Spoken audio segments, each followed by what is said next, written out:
अस्सलामु अलैकुम रहमतुल्लाह व बरकातुहू। तो पहले मैं वीडियो स्टार्ट करने से पहले थोड़ी सी इंट्रोडक्शन दूंगा कि मैंने क्या पढ़ाया आपको। जो 6th सेमेस्टर में थीम्स इन वर्ल्ड सिविलाइजेशन है, ऑलमोस्ट मैंने सिलेबस मोर देन 90% कवर किया है अपने यूट्यूब चैनल पे। तो वो एग्ज़ाम के लिए आपके लिए बहुत फ़ायदेमंद है। आपको, मुझे नहीं लगता आपको 3 घंटे से ज़्यादा, अगर आप 3 आवर स्पेंड करोगे मेरे वीडियोज़ में, तो आपका जो themes in world civilization subject है ये आपका पूरा कवर हो जाएगा। May be 3 to 4, not more than 4 hours आपको नहीं लगेंगे ये सिलेबस कवर करने में। तो मैं चाहता हूँ कि आप वो वीडियो ज़रूर देखिए, तो वो आपके लिए बहुत हेल्पफुल होगा। अब एग्ज़ाम आने वाला है तो आपका पेपर अच्छे से होगा जब आप वो वीडियोज़ अच्छे से दोगे, अच्छे से देखोगे वो वीडियोज़, और वो थोड़ी सी कुछ सेल्फ नोटिस बनाओगे मेरे वीडियोज़ का, और जो भी आपके पास मटेरियल होगा वो आप पढ़ लेना। और डेट्स इंपॉर्टेंट है, वो भी याद रखना आप अच्छे से। डेट्स को कैसे आप याद रखोगे? जब भी आप कहीं पे डेट देखोगे तो उसको आप फिर सेल्फ नोट में ऐड करना और उसको रिवाइज करना। जितनी बार आप डेट लिखोगे फिर आप उस डेट को नहीं भूलोगे। आपको मैक्सिमम 10 क्वेश्चंस तो आएंगे ही डेट पे, ठीक है। तो अब जो 4th यूनिट का जो लास्ट टॉपिक है वो है कोल्ड वार। ये कोल्ड वार बेसिकली, पहले मैं आपको डेट बताऊंगा। कहीं पे लिखा होगा 1945 से स्टार्ट हुआ, कहीं पे लिखा होगा 1947 से स्टार्ट होगा, लेकिन 1947 से लेकर 1991 तक ये आपका कोल्ड वार आपका चलता है, ठीक है। ये एक जियोपॉलिटिकल टेंशन था, मतलब ये एक अंदरूनी दो कंट्रीज़ के बीच में अंदरूनी एक वार हुआ था। किस किस के बीच? United States of America and USSR, जो आपका रशिया था, ठीक है। उसी को बोलते हैं यूएसएसआर, या आप उसको बोल सकते हो सोवियत यूनियन भी यूएसएसआर को कहा जाता है। कंफ्यूज नहीं होना है, ठीक है। तो यूएसएसआर एक ईस्टर्न ब्लॉक साइड से पड़ता है और यूएसए आपका वेस्टर्न ब्लॉक से पड़ता है। वो मैं आपको यहाँ पे दिखाऊंगा, ठीक है। मैंने वो सेल्फ नोट्स बनाए हैं, ठीक है, वो मैं आपको दिखाऊंगा। देखिए यहाँ पे आप देख सकते हो, ये जो मैंने मैप बनाया है, यहाँ पे लिखा है यूएसए डब्ल्यू, मतलब United States of America west side से पड़ता है, और यहाँ पे यूएसएसआर ईस्ट साइड से पड़ता है, ठीक है। इनको एक बर्लिन वॉल होता है, वो इनको डिवाइड करता है। मैं आपको बाद में बताऊँगा बर्लिन वॉल की स्टोरी, ठीक है। पहले हम कोल्ड वार देखेंगे।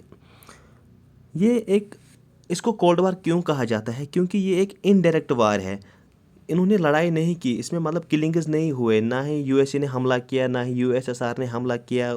तो ये एक प्रॉक्सी वार चला था, मतलब ये अंदरूनी एक अब इंटरनल वार चला इनके बीच में, इसमें कोई किलिंग्स नहीं हुई, इसलिए इसको कहा जाता है कोल्ड वार, ठीक है। इसमें मैंने लिखा है कोरियन वार का डेट मैंने मेंशन किया है 1950 से लेकर 1953 तक। ये नॉर्थ वर्सेस साउथ कोरिया के बीच में हुआ था, ठीक है। तो ये आप डेट याद रखना। कैपिटलिज्म कौन थे? United States of America capitalism से बिलोंग करते थे, और कम्युनलिज्म यूएसएसआर। ये मैंने आपको पहले ही बोला जब मैंने आपको रशियन रेवोल्यूशन पढ़ाया, तो फर्स्ट कम्युनिस्ट नेशन मैंने आपको बताया वो है यूएसएसआर। ये 1922 से यूएसएसआर बनता है, उससे पहले ये रशिया था, ठीक है। तो ये इन दो आइडियोलॉजिकल डिफरेंस के बिटवीन ये कोल्ड वार होता है। अब इसमें इतना ही बेसिक्स आपको याद रखना है। तो अब इसमें कौन से इवेंट्स हुए हैं, वो है इस टॉपिक से ज़्यादा डेट्स बनते हैं, ठीक है। अब मैं आपको वो डेट्स बताऊंगा, ठीक है। वो मैंने सेल्फ नोट्स बनाए, वो मैं आपको यहाँ से कवर करूँगा। देखिए यहाँ पे नेटो, पहले मैंने, रुको एक सेकंड। यूएसए क्या करता है? यूएसए नेटो बनाता है, मतलब नॉर्थ अटलांटिक ट्रीटी ऑर्गेनाइजेशन, ये बनाता है 4 मई 1949 में। तो यूएसएसआर क्या बनाता है विथ रेस्पेक्ट टू नेटो? ये एक वार्सा पैक्ट बनाता है 1955 में। तो यूएसए नेटो बनाता है और यूएसएसआर वार्सा पैक्ट बनाता है 1955 में। अब मैं आपको इनके डेट्स बताऊंगा क्योंकि डेट्स प्रॉपर भी आते हैं इसमें। यहाँ पे मैंने लिखे नेटो 4 अप्रैल 1949 में इस्टेब्लिश होता है। सीटो 8 सितंबर 1954 में होता है। वार्सो पैक्ट 14 मई 1955 में, और सेंटो 1955 टू 1979 तक चलता है। और एक एंजस पैक्ट 1 सितंबर 1951 में इस्टेब्लिश होता है। आप इनको नोट कर लेना, एक क्वेश्चन डेफिनेटली आएगा। अब जो नेटो है ये अब देखना ये कब हुआ था? 4 अप्रैल 1949 में वाशिंगटन डीसी में हुआ था। ये यूएसए बनाता है, ठीक है। और जो यहाँ पे एंजस है, ये एक नॉर्थ अटलांटिक ट्रीटी ऑर्गेनाइजेशन की तरफ नहीं था, मतलब इसको आप बस ये आप डेट याद रखना, ठीक है। तो यहाँ पे सेंटो है, सेंट्रल ट्रीटी ऑर्गेनाइजेशन, कब तक था, इसमें कौन कौन से कंट्रीज थे, तुर्की, ईरान, पाकिस्तान, यूके था, और 1955 टू 1979 तक था। वार्सा पैक्ट कौन बनाता है, यूएसएसआर, ये एक ट्रीटी थी, मतलब इसका मतलब था फ्रेंडशिप करेंगे हम, वार नहीं करेंगे, cooperation between USA and USSR. कब बना था, 14 मई 1955, ठीक है। डिज़ाल्व ये कब होता है, 1991, क्योंकि उस टाइम यूएसएसआर भी डिज़ाल्व होता है, तो उनका जो पैक्ट था वो भी डिज़ाल्व तो होना ही है, ठीक है। यहाँ पे सीटो है, South East Asia Treaty Organization, ये कब बनती है, फाउंड कब होती है, 8 सितंबर 1954 में। ये आप फिर इसको अच्छे से पढ़ लेना, यहाँ पे क्या लिखा है। तो ये आपका हो गया कवर। यहाँ पे कोल्ड वार भी मैंने पढ़ा है, ये एक टेंशन बिटवीन था यूएसए एंड यूएसएसआर, ठीक है, और उनकी जो अलाइज कंट्रीज थे उनके बीच हुआ था। ये कब होता है, एंड 1989 में कोल्ड वार आपका एंड होता है। तो ये हो गया आपका कोल्ड वार, ये भी आप पढ़ लेना, आपका कोल्ड वार हो गया एंड। इतना ही कोल्ड वार में आपको पढ़ना है। अब मैंने क्यों यहाँ पे मेंशन किया है, आपको थोड़ा सा बायोग्राफीज किस किस की पढ़नी है। एडोल्फ हिटलर जो मैंने बताया ये एक जर्मनी का था, तो ये उसने क्या किया, बस आपको ये जो मैंने विकीपीडिया पे यहाँ पे ऐड किया है आपको इतना ही पढ़ना है, क्योंकि एक ना एक क्वेश्चन आएगा कि वो बॉर्न कब हुआ, 1899 में, डाइड कब हुआ, 1945 में जर्मनी में ये डाइड हुआ। तो बस आपको बेसिक याद रखना है एडोल्फ हिटलर का, आपको इसको बायोग्राफी ज़्यादा नहीं पढ़नी है, बस आपको इतना ही रखना है याद।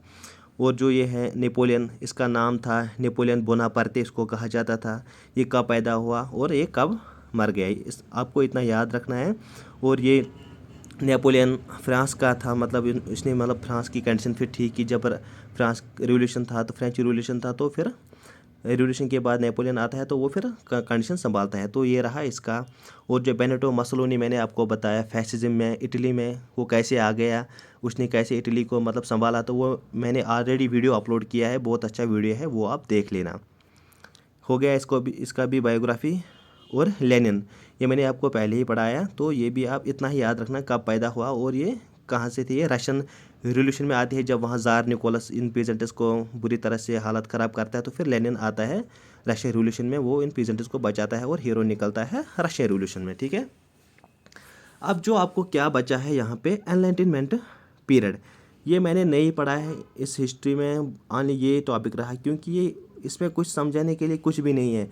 ये एक 80th सेंचुरी एक पीरियड था, 1685 से लेके 1815 तक ये पीरियड रहा। मतलब इसमें कुछ नए नए आइडियाज़ आए थे स्कॉलर्स के बीच में, जो फिलासफर्स थे, साइंस में इन्वेंशंस हुए, कम्युनिकेशन बढ़ गया। मतलब ये एक एज ऑफ रीजन कह सकते हो, या इसको सिंपली कहते हैं एज ऑफ एनलाइटनमेंट। मतलब इसमें नए नए आइडियाज़ फिलासफी आए थे इस वर्ल्ड में, तो ये एनलाइटनमेंट पीरियड रहा है। तो मैंने अब पूरा सिलेबस कवर किया है, आपको ज़्यादा से ज़्यादा 4 आवर्स लगेंगे, 3 to 4 आवर्स लगेंगे आपको मेरे वीडियोस कंप्लीट करने में, और आपका जो पेपर है अच्छे से होगा, अच्छे मार्क्स आएंगे।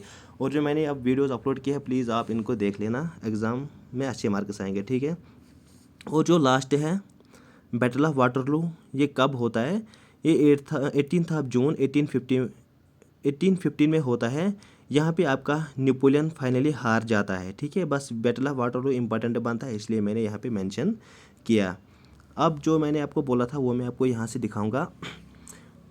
वियतनाम वार होता है कोल्ड वार के बीच, 1955 टू 1975 एक वियतनाम वार चलता है।